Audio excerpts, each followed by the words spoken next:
नवापूर तालुक्यातील मौजे पाटी ते खोकसा रस्त्यालगत सार्वजनिक बांधकाम विभागाचे पुलाचे काम मागील 2 वर्षापासून सुरू आहे। यामुळे सार्वजनिक बांधकाम विभागाने पर्यायी रस्ता पुलाजवळून केला आहे।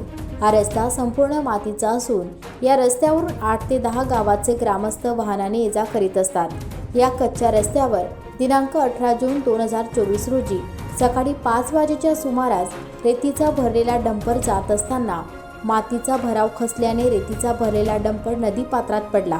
सुदैवाने यात कोणतीही जीवितहानी झाली नाही। मात्र पाटी गावाच्या ग्रामस्थांनी पुलाचे काम संत गतीने सुरू असल्याने संतप्त प्रतिक्रिया दिली आहे। या पुलाचे काम मागील 2 वर्षापासून सुरू असून आजपर्यंत हा पूल तयार झाला नाही। यामुळे आमच्या पाटी गावाच्या ग्रामस्थांना पावसाळ्यात जीव मुठीत घेऊन या कच्च्या रस्त्यावरून जावे लागत आहे। हा पूल लवकरात लवकर पूर्ण झाला नाही तर पाटी गावाचे ग्रामस्थ आंदोलन करण्याची पवित्रा घेतील, असे स्वप्नील बळवी, विकास गावित, जितेंद्र गावित, गोविंद गावित, झाल्या गावित, राहुल गावित, रेजान गावित, हरीश गावित, संजय गावित यांनी सांगितले आहे। सदर मागील वर्षी मातीचा कच्चा रस्ता नदीला पूर आल्यामुळे वाहून गेला होता। यामुळे पाटी, बोरपाडा, करंजी बुद्रुक, भोमडीपाडा, खिसलीपाडा, दापूर, कामोद, चिसलीपाडा, खोकसा, पिंपरान, खोचा, पाडा, उचिमली या गावांचा संपर्क तुटला होता। प्रदीप बळवी, मी पाटीगावचा रहिवासी असून मागील 2 वर्षापासून PWDचं पुलाचं बांधकाम चालू आहे।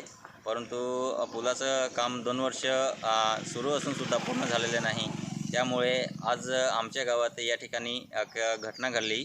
वाळूचा डॅम्पर जात असताना अचानक आपलं हे पर्यायी रस्ता होता, त्याच्यावरून चालत असताना अचानक त्या डायरेक्ट नदीमध्ये टॅम्पर पडला। त्याच्यामुळे सुदैवाने आपलं जीवितहानी झाली नाही।